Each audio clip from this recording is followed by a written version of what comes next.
आगे बढ़ रहे हैं। आषाढ़ का एक दिन लिखा है मोहन राकेश ने, युगांतकारी नाटककार हैं। ये आधुनिक नाटक की शुरुआत हुई है, यहाँ से एक युग का आरंभ हुआ है आधुनिक नाटक का। आज हम आपको एक शब्द है चाक्षुष बिंब, इसके बारे में कल थोड़ा समझाए थे, फिर से समझाने जा रहे हैं। क्योंकि जब शैली आप लिखेंगे कि भाषा क्या है, शैली क्या है, तो शैली के समय आप ये भी लिख सकते हैं कि इसमें चाक्षुष बिंबों का प्रयोग किया गया है। क्या नाटककार ने ऐसा लिखा है। चाक्षु, चाक्षु प्लस अस, मतलब चक्षु मतलब होता है आंख, चाक्षुष में बिंब का अर्थ है दृश्य, ऐसा दृश्य जो हम पढ़ रहे हैं और कल्पना में वो हमारे सामने सजीव सा दिख रहा है, साकार होके दिख रहा है, उसको कहते हैं चाक्षुष बिंब। तो इसकी शैली चाक्षुष बिंब में लिखी गई है। ऐसा भी आप लिखेंगे तो सही होगा, अधिक अंक मिलेंगे। बिंब का अर्थ है दृश्य, बिंब का क्या अर्थ है, दृश्य। जो नाटककार ने लिखा उसको इस ढंग से लिखा कि वास्तव में लग रहा है, हम सोच रहे हैं ऐसा हो रहा है।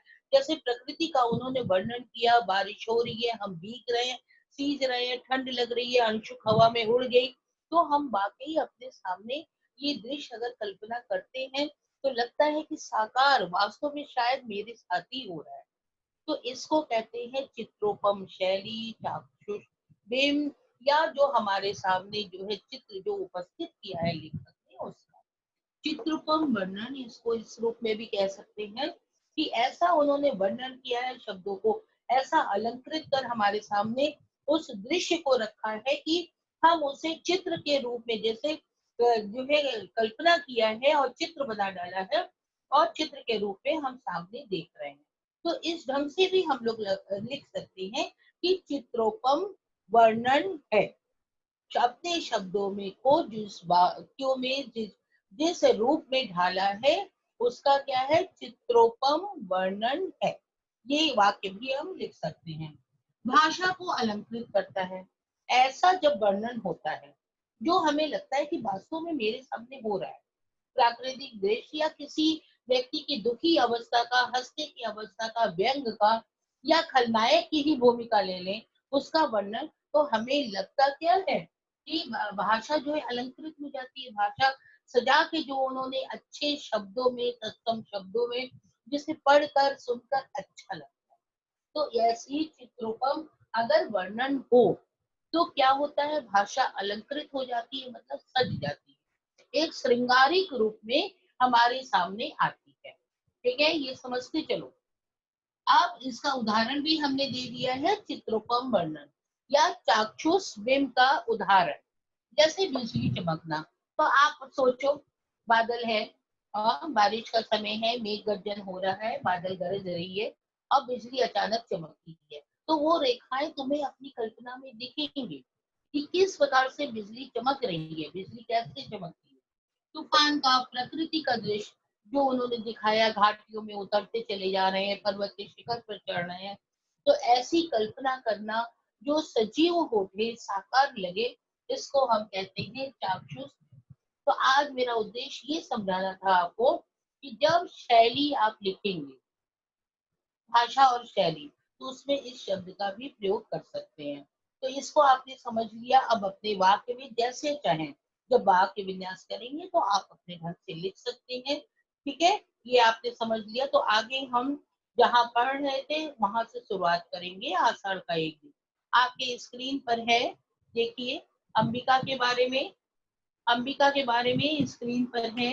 इसको बताना इसलिए भी जरूरी है कि यहाँ पर मेन चित्र जो है अंबिका का उभर कर आ रहा है, उसका चरित्र उभर कर आ रहा है।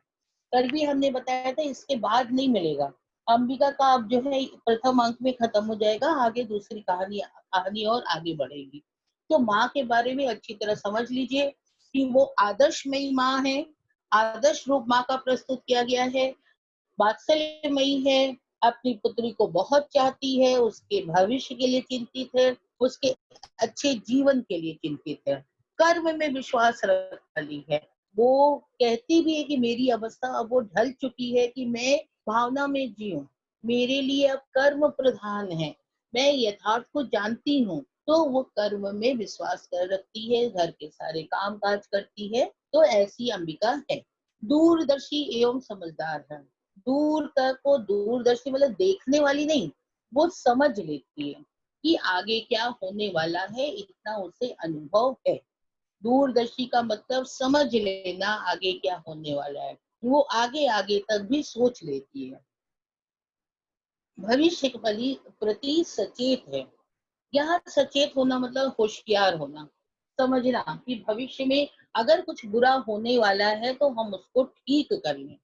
तो भविष्य के प्रति सचेत मतलब मल्लिका जो कर रही है उसके भविष्य को लेकर वो सचेत कर रही है, उसे आगाह कर रही है कि सुधार लो अभी भी। जब हमें समझ में आ रहा है कि ये गलत हो रहा है तो सुधार होना आवश्यक है। और सच्ची पारखी दृष्टि है। माँ की दृष्टि पारखी मतलब एक सोनार की तरह, एक जौहरी की तरह उसकी पारखी दृष्टि है कि वो रत्न को पहचान लेती है कि कौन नकली है कौन असली है। ऐसी पारखी दृष्टि है उसकी।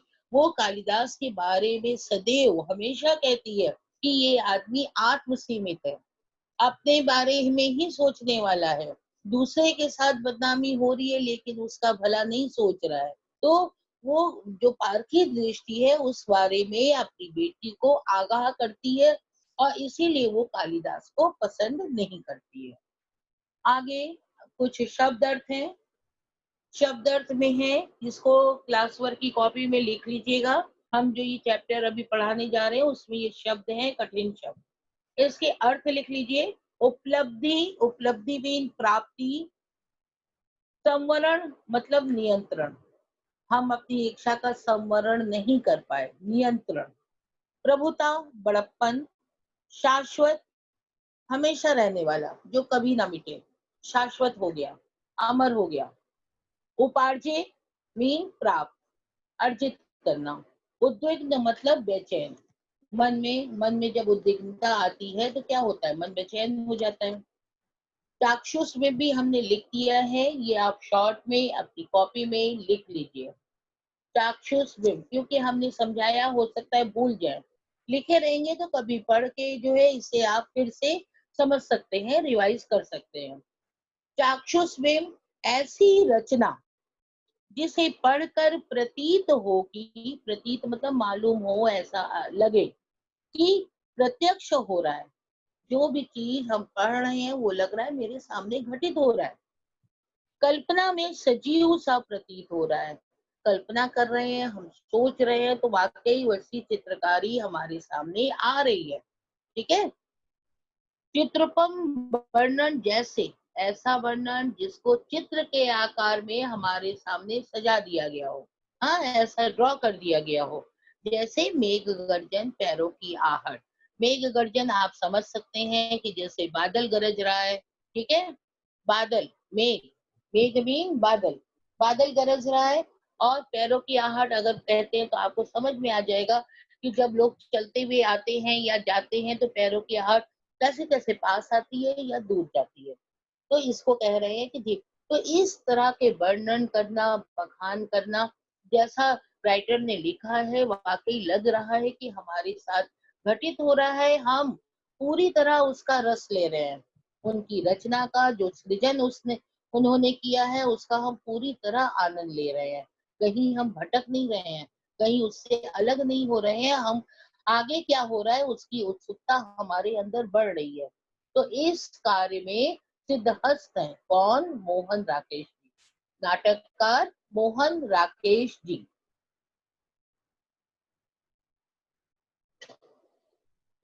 चलिए अब हम आगे, कल थे पेज नंबर 41 पे, तो हम आगे जो है आप पढ़ाने जा रहे हैं। नीचे की तरफ पेज नंबर 41 नीचे का सेकंड पैरा था। आर्य विलोम, मैं इस प्रकार की अनर्गलता क्षम्य नहीं समझती। मतलब आप जो व्यर्थ बातें करते हैं, निरर्थक बातें करते हैं, ये क्षमा के योग्य नहीं है।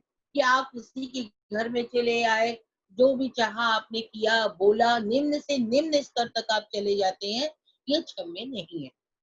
अनर्गलता यहाँ पूछ रहा है विलोम, वही मतलब दिखा रहे हैं कि कितना ढीठ है। मैम पेज नंबर क्या है जरा बता दीजिए एक बार। 41। Page number 41 41। मैम हाँ मैम बेटा बोलो।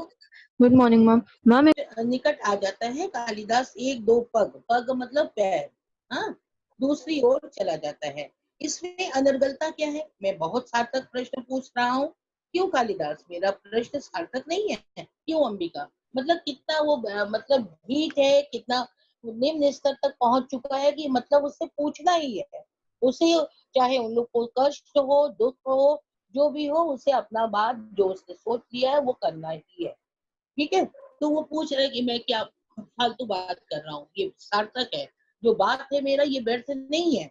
और अंबिका तुम भी बताओ कि क्या मैं गलत पूछ रहा हूँ? इस समय ये बात पूछना जरूरी है। Next page. अंबिका अवस्थित सी भाव से उठ खड़ी होती है। वो तैयार नहीं रहती है उसके प्रश्न का उत्तर देने के लिए, वो खड़ी होती है। अंबिका उस समय कहती है, मैं इस संबंध में कुछ नहीं जानती और ना ही जानना चाहती हूँ। मतलब अंबिका देखो समझदार है, बात आगे बढ़ाना नहीं चाहती है कि कोई लड़ाई झगड़ा या ऐसा कुछ हो, तो वो कहती है कि मैं नहीं समझती और ना बताना चाहती हूँ। अंदर की ओर चली जाती है कि बात न बढ़े, इसलिए अंबिका, मल्लिका की माँ अंदर चली जाती है। विलोम, ठहरो अंबिका, मतलब विलोम चाहता है कि इस समय ऐसी बातें हो। अंबिका रुककर उसकी ओर देखती है। विलोम कह रहा है, आज तक ग्राम प्रांतर में कालिदास के साथ मल्लिका के संबंध को लेकर बहुत कुछ कहा जाता रहा है। मल्लिका एक पग और आगे आ जाती है। मतलब उन्हीं बातों को छेड़ छेड़ कर वो बात बार बार उठा रहा है, आग लगा रहा है। वैसे जो चुगली करता था पहले चुपके चुपके, आज सामने वो कह रहा है। मल्लिका आगे आकर कहती, आर्य विलोम आप, मतलब आप ये बातें ना करें। विलोम, उसे दृष्टि में रखते हुए क्या यह उचित नहीं है कि कालिदास यह स्पष्ट बता दे कि उसे उज्जैनी अकेले ही जाना है? या मतलब यहाँ विलोम मतलब स्पष्ट कहना चाहता है, और वास्तव में ये एक तरह से बात सही भी वो अंबिका से कह रहा है कि कालिदास इतने दिन जो मल्लिका के साथ घूमता रहा, जो बदनामी फैली ग्राम प्रांतर में, एक एक स्त्री पुरुष इनकी बातें करते हैं, तो कालिदास आज जब उसे अवसर मिला है अच्छे पद को पाने का, तो क्या वो मल्लिका को छोड़कर चला जाएगा?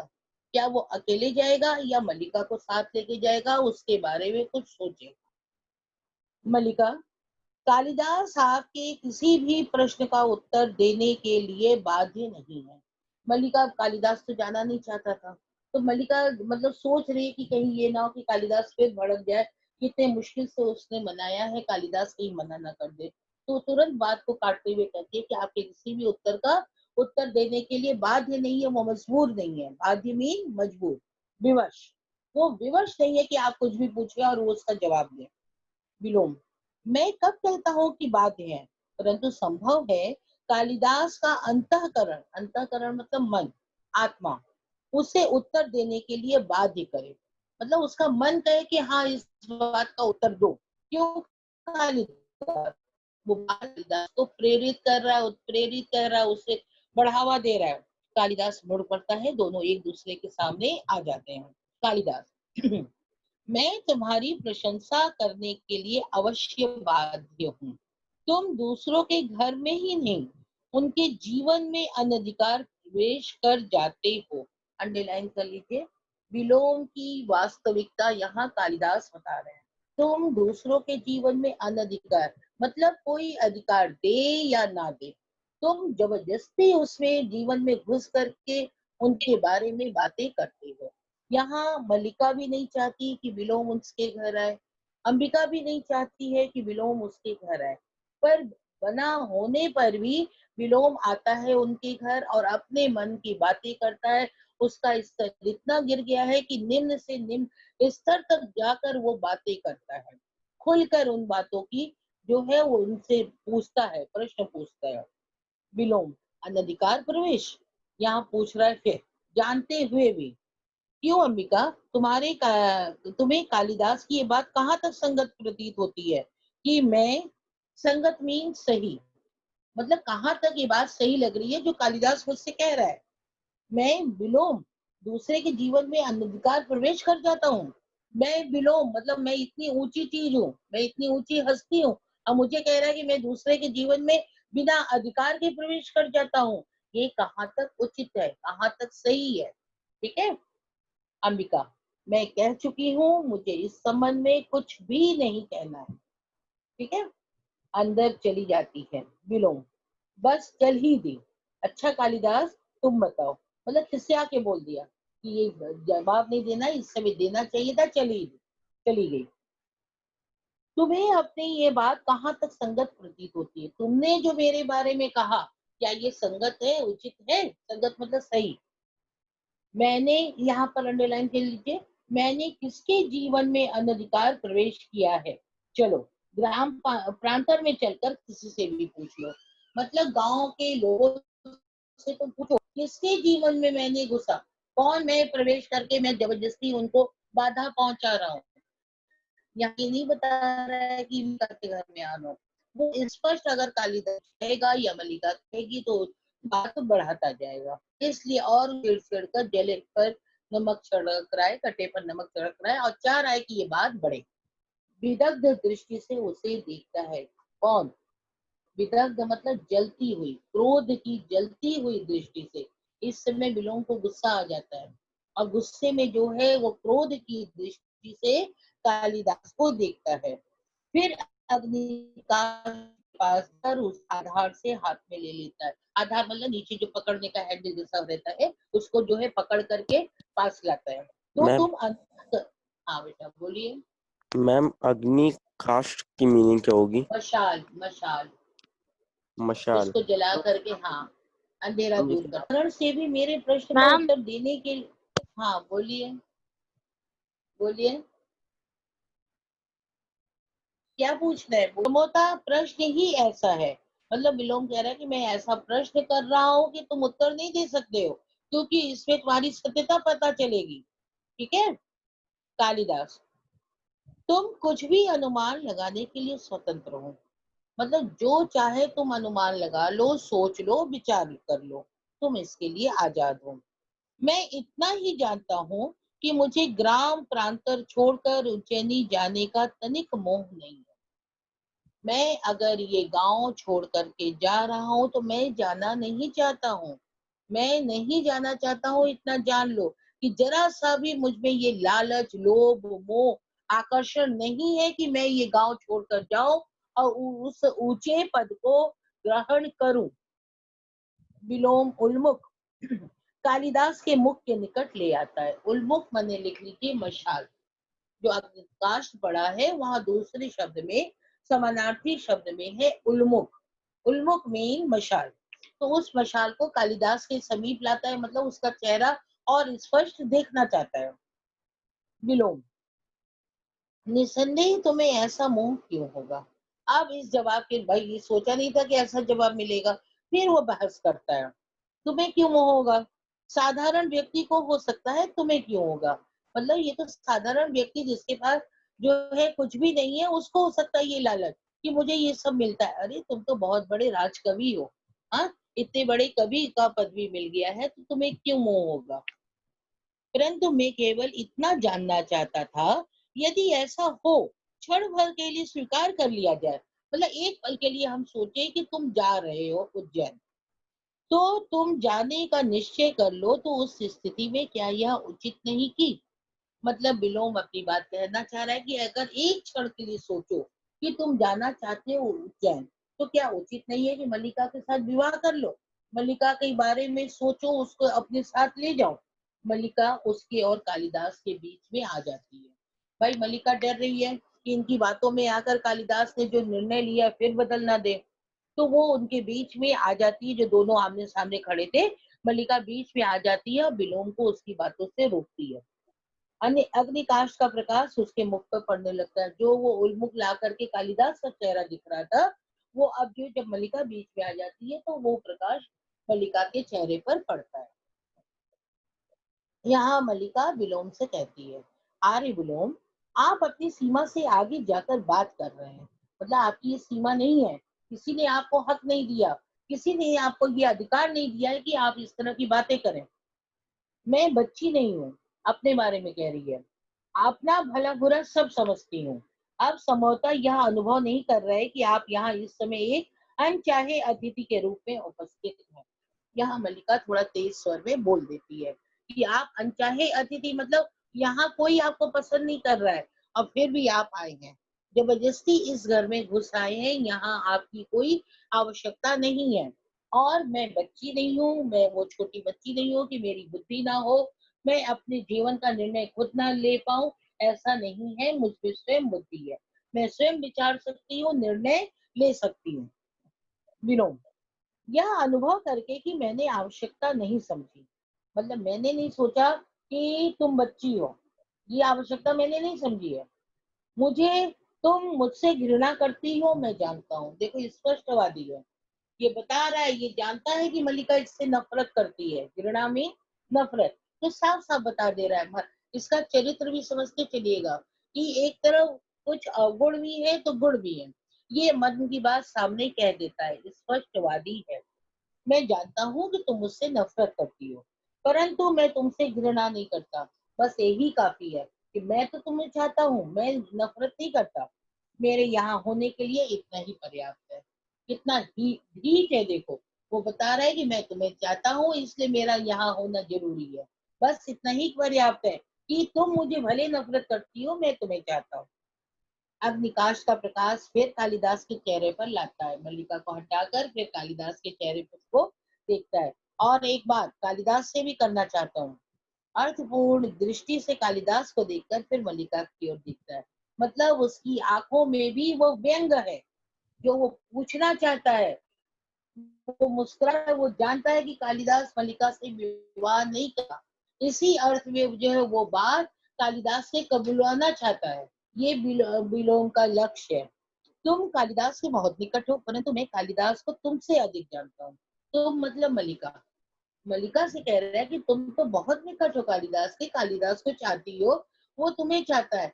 लेकिन तुमसे अधिक, इतनी निकटता के बाद भी तुमसे अधिक मैं कालिदास को जानता हूँ कि उसका क्या स्वभाव है, क्या चरित्र है, वो क्या चाहता है, क्या करना चाहता है, क्या कर रहा है, वो अभी भी क्या कर रहा है। पुनः एक एक करके दोनों की ओर देखता है, मतलब मल्लिका को, कालिदास को, और ड्योढ़ी की ओर चल देता है, दरवाजे की ओर, बाहर के द्वार पर। ड्योढ़ी के पास से मुड़कर फिर कालिदास की ओर देखकर कहता है, तुम्हारी यात्रा शुभ हो कालिदास। तुम जानते हो विलोम तुम्हारा ही शुभ चिंतक है। फिर वही व्यंग में, मतलब वो जानता है, वो बता रहा है। कालिदास ने कहा कि मुझे मोह नहीं है, तनिक भी मोह नहीं है, लेकिन विलोम कह रहा है कि तुम जाओगे, अवश्य जाओगे। तो उसी अर्थ में ये बता रहा है, उसी संदर्भ में ये कह रहा है कि तुम्हारी यात्रा शुभ हो। ठीक है, मैं तुम्हारा शुभ चिंतक हूँ, अच्छा चाहने वाला। और ये क्या कर रहे हो, जो कार्य कर रहे हो, जो आग लगा रहे हो, ये क्या है? तो मैं जानता हूँ कि मेरा कौन शुभ चिंतक है। तुम मेरे शुभ चिंतक हो कि नहीं हो, मेरा हित चाहते हो कि अहित चाहते हो, ये मुझसे ज्यादा कोई नहीं जान सकता। विलोम के कंठ से तिरस्कार पूर्ण स्वर निकलता है, मल्लिका की ओर देखता है।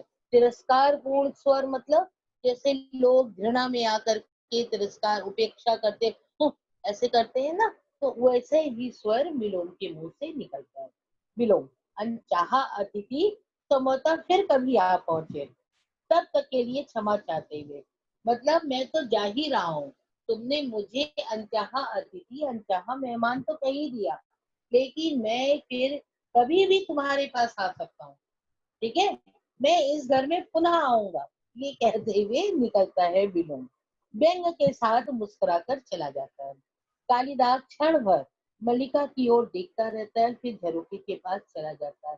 अब यहाँ दोनों की स्थिति दिखा रहे हैं। कालिदास दुविधा में है, मल्लिका उसे मना रही है जाने के लिए, उस सम्मान को लेने के लिए। ये भविष्य बनाने का समय है, एक निर्वाण काल है। वो चाहती है कि कालिदास बने, उन्नति करे। अब कालिदास यहाँ दुविधा में है कि वो कैसे मल्लिका को छोड़कर जाए। फिर उदास हो गए, मल्लिका ने पूछा। कालिदास झरोखे से बाहर देखता रहता है। देखो तुम मुझे वचन दे चुके हो, मतलब मल्लिका जब मंदिर में गई थी तो वो कसम दे करके उससे मना कर लाई थी कि तुम उज्जैन जाओगे, मना नहीं करोगे। कालिदास लौट कर उसके पास आ जाता है। फिर एक बार सोचो मल्लिका, प्रश्न यहाँ अंडरलाइन कीजिए, प्रश्न सम्मान और राजश्रय स्वीकार करने का ही नहीं, उससे कहीं एक बड़ा प्रश्न मेरे सामने है। यहाँ तुम जो कह रही हो कि सम्मान को लो, राज्य का जो आश्रय मिल रहा है वो तुम लो, इस अवसर को जाने मत दो। ठीक है, तुम्हारी बात पर, तुम्हारी कसम को मैंने माना, लेकिन एक बड़ा प्रश्न मेरे सामने है। वो बड़ा प्रश्न कौन है मल्लिका? वो तुम हो। तो एक बड़ा प्रश्न मेरे सामने है, इससे भी बढ़कर, जो पूरे जीवन के लिए है, और वह प्रश्न मैं हूं ना। मल्लिका समझदार है, वो तुरंत पूछती है कि तुम उस बड़े प्रश्न को कौन, किसका नाम दे रहे हो? मल्लिका का। मल्लिका वो बड़ा प्रश्न है। उसे बाहों से पकड़कर आसन पर बिठा देती है मल्लिका। उससे कालिदास को आसन पर बिठा देती है। यहाँ बैठो, तुम मुझे जानते हो ना?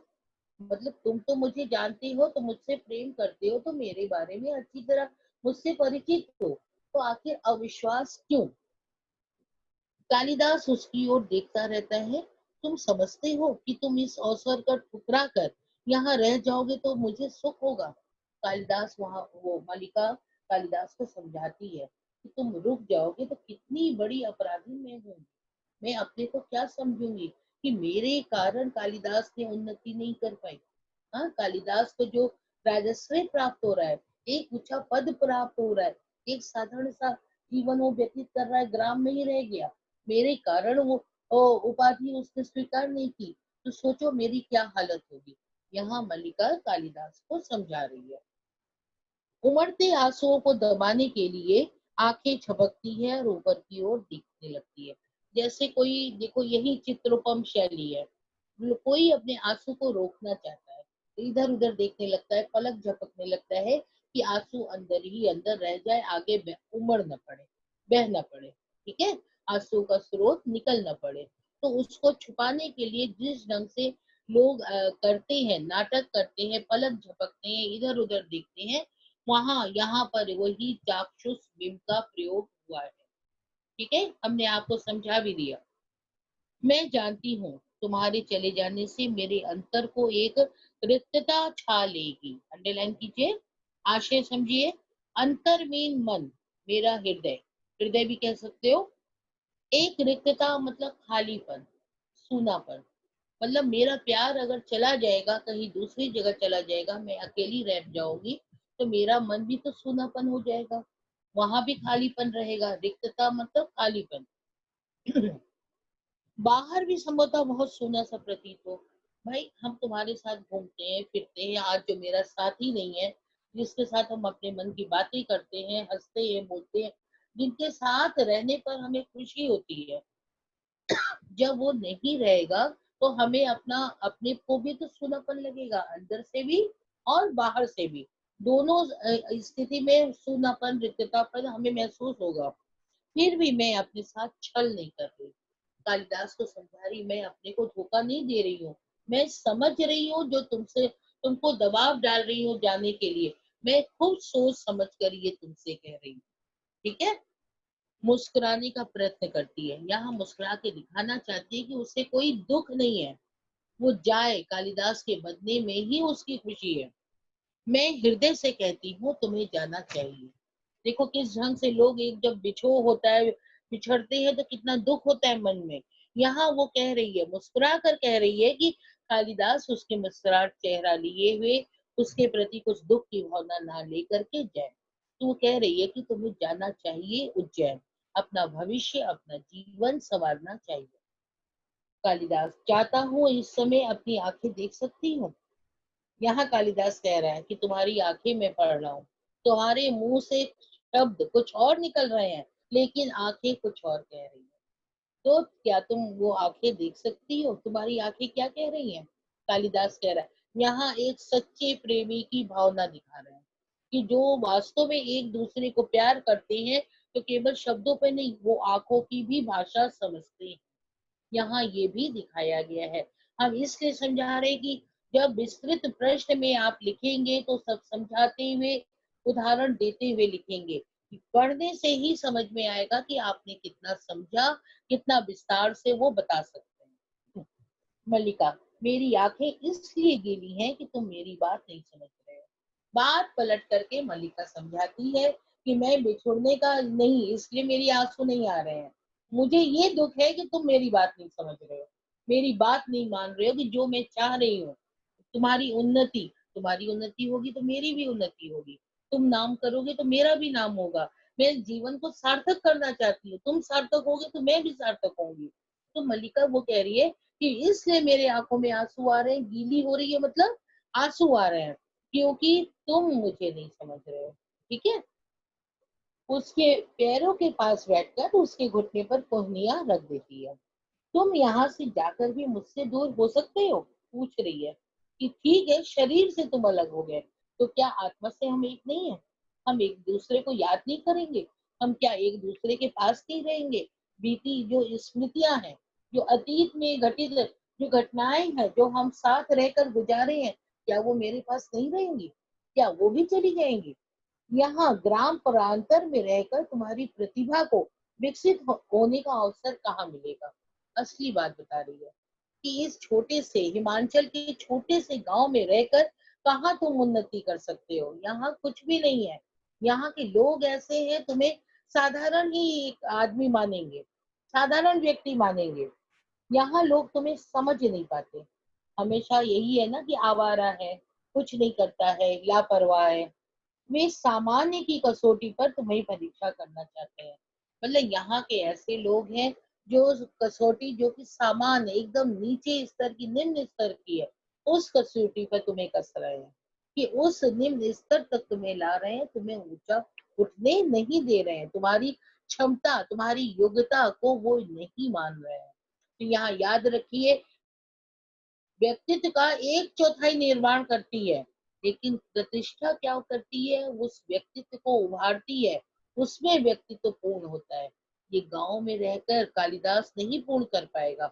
ये ध्यान मतलब मल्लिका समझाती है। कुनियों पर थोड़ी थोड़ी मतलब ये छुट्टी छुट्टी चिन्ह रख लेती है।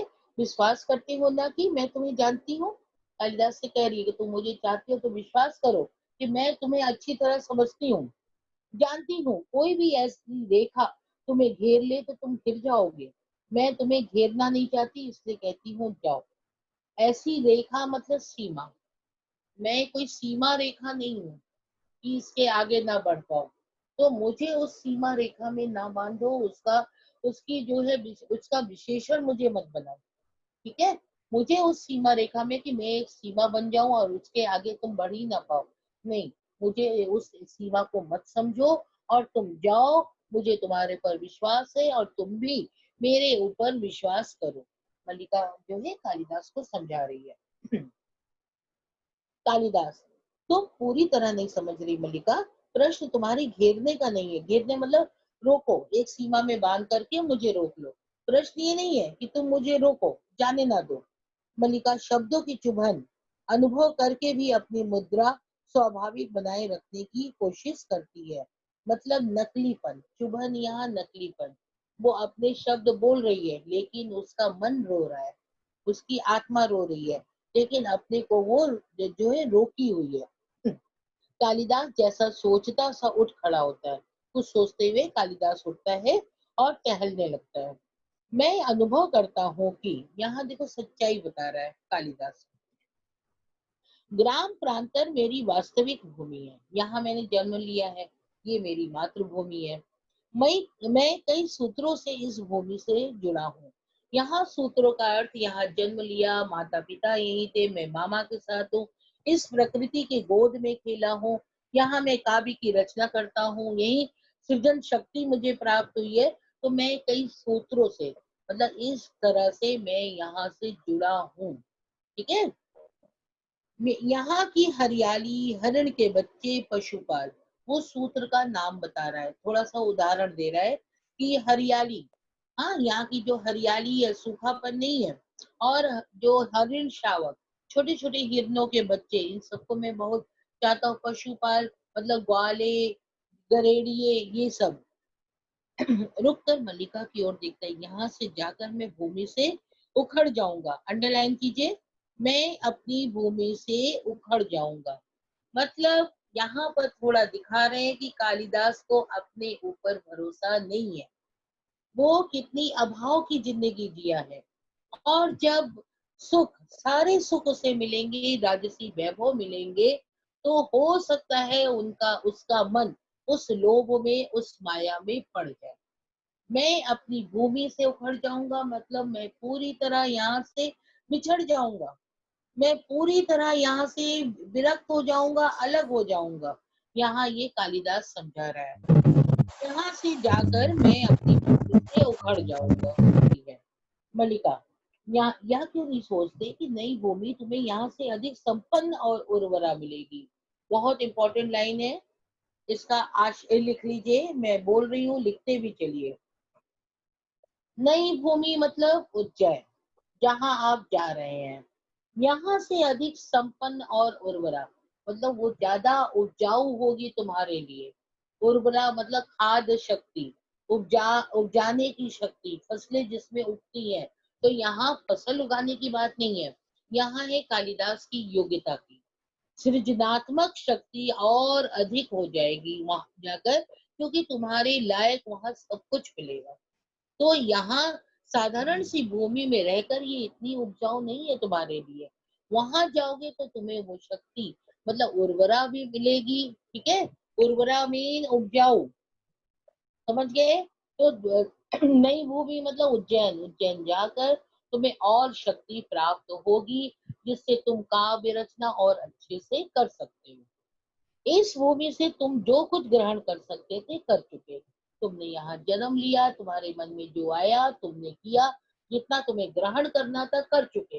अब तुम्हें विकास करना है, तुम्हें विकसित होना है, एक कली भर नहीं रहना है, तुम्हें फूल बन के उस सुगंधि को चारों दिशाओं में फैलाना है।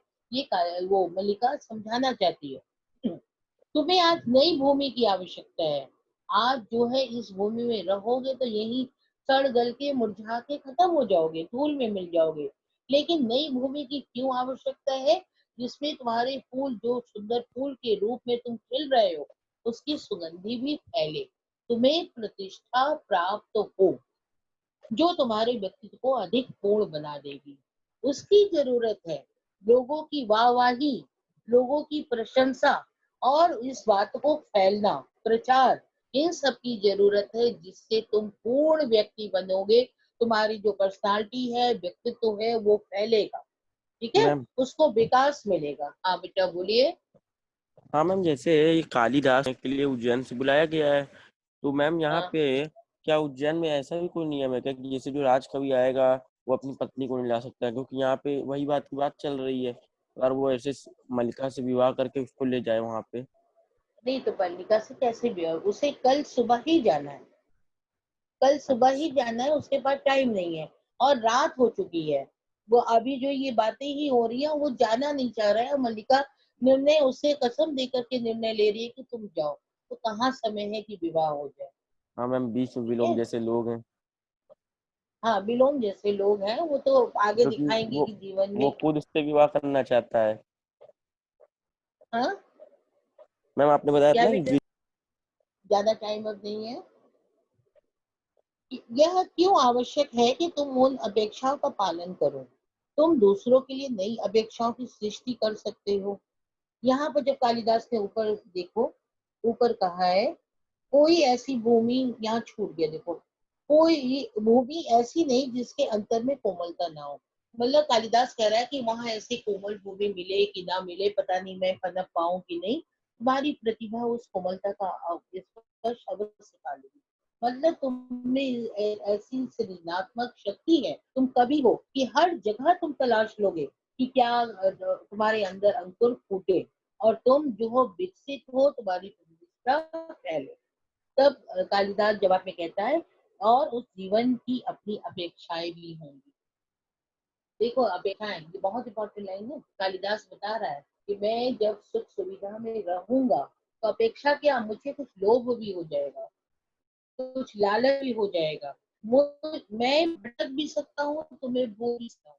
यहाँ कालिदास ने स्पष्ट शब्दों में कहा कि हो सकता है कि मुझे कुछ माया मोह हो जाए, कुछ आकर्षण मुझ में ऐसा लगे कि मैं उससे बंध जाऊं। मल्लिका उठकर उसके पास आ जाती है और उसके हाथ अपने हाथों में ले लेती है। यह क्यों आवश्यक है कि तुम उन अपेक्षाओं का पालन करो। कहती है कि अगर तुम्हें लगे कि मुझे ये जरूरी है और तुम भटक जाओ, तो क्या ये आवश्यक है, तब तुम अपने पर नियंत्रण रखो, तुम अगर चाहते हो तो तुम अपने ऊपर नियंत्रण रखो। तुम दूसरों के लिए नई अपेक्षाओं की सृष्टि कर सकते हो। तुम में वो योग्यता है कि दूसरों को तुम अपने अनुसार चला सकते हो, एक मार्गदर्शन कर सकते हो। दूसरों के लिए तुम नई रचनाएं कर सकते हो, सृष्टि में रचना। फिर भी कई कई आशंकाएं उठती हैं, मुझे हृदय में उत्साह का अनुभव नहीं होता। मतलब मैं इसलिए दुविधा में हूँ, तरह तरह की आशंकाएं हैं कि मैं वहां जाकर किसी बंधन में न बंध जाऊं। कालिदास को यहाँ अपने ऊपर विश्वास नहीं हो रहा है कि इतनी अभाव की जिंदगी में वो जिया है, तो उसने कल्पना में कभी सुख वैभव कुछ तो चाहा होगा, और जब उसे सुख वैभव मिलने लगेगा तो कहीं वो भटक तो नहीं जाएगा। तो वो मल्लिका के बारे में सोचकर एक बड़ा प्रश्न जो कहा, कि उसको सोच करके यहाँ मल्लिका से स्पष्ट कह रहा है। मल्लिका मेरी ओर देखो। कालिदास को क्षण उसकी आंखों में देखता रहता है। अब भी उत्साह का अनुभव नहीं होता? मल्लिका पूछ रही है कि मेरी ओर देख रहे हो, क्या उत्साह नहीं आ रहा है? अब भी वही उदासीन हो? विश्वास करो, तुम यहाँ से जाकर यहाँ से अलग नहीं होगे। ये मुझे भी विश्वास है और तुम भी विश्वास कर लो कि यहाँ से चाहे कितनी दूर चले जाओ, तुम यहाँ से जुड़े रहोगे। तुम यहाँ से पृथक नहीं हो सकते, तुम अलग नहीं हो सकते। वो सोच, वो स्मृति हमेशा तुम्हें बांधी रखेगी। यहाँ की वायु मतलब बता रही है कि यहाँ की प्रकृति, जहाँ जन्म लिए वो जो मातृभूमि है, वायु मीन हवा।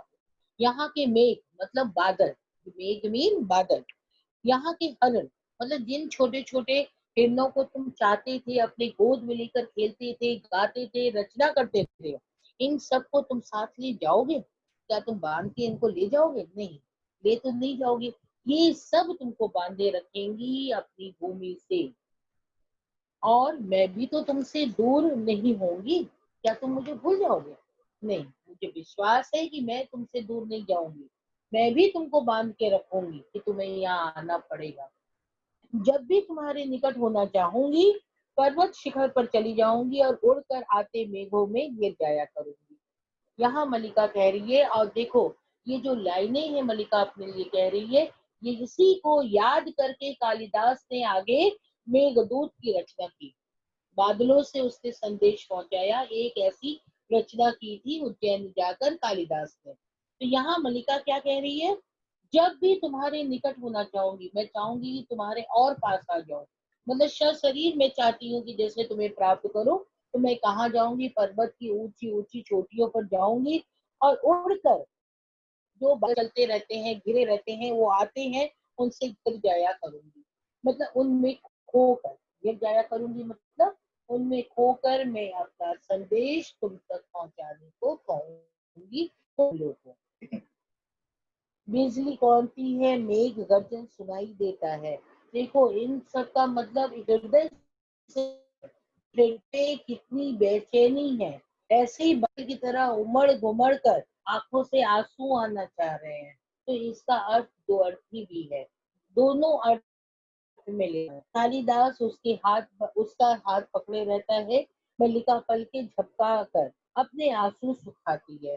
कालिदास जब उसका हाथ पकड़ता है तो मल्लिका अपने को रोक नहीं पाती है, और पलक झपक करके उस आंसू को सुखा रही है कि सामने ना आ जाए, कालिदास कमजोर ना पड़ जाए, दुर्बल ना पड़ जाए और जाने का निर्णय ना ले।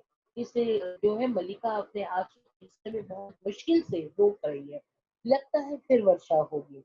यूं भी बहुत अंधेरा हो गया है, आचार्य तारीफ प्रतीक्षा कर रहे होंगे, कालिदास चला जाए कहीं वो रो ना पड़े। तो कह रही है लग रहा है कि वर्षा होने वाली है, बहुत अंधेरा हो गया है।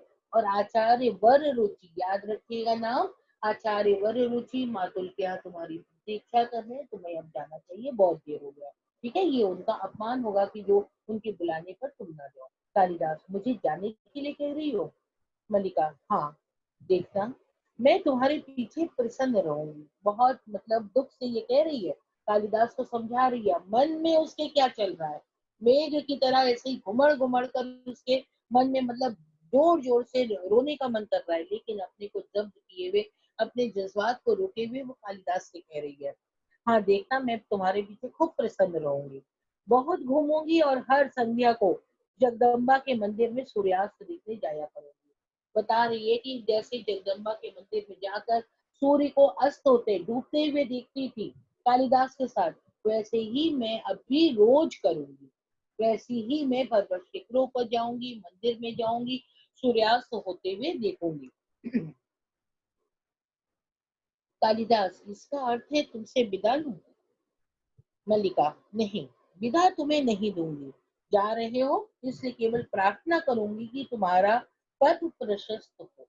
विदा करना मतलब एक कभी न लौटना, ठीक है?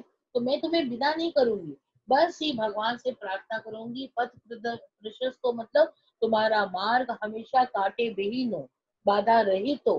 तुम निरंतर चलते जाओ, उन्नति करते जाओ, विकास के पथ पर अग्रसर हो और अपने लक्ष्य को प्राप्त करो।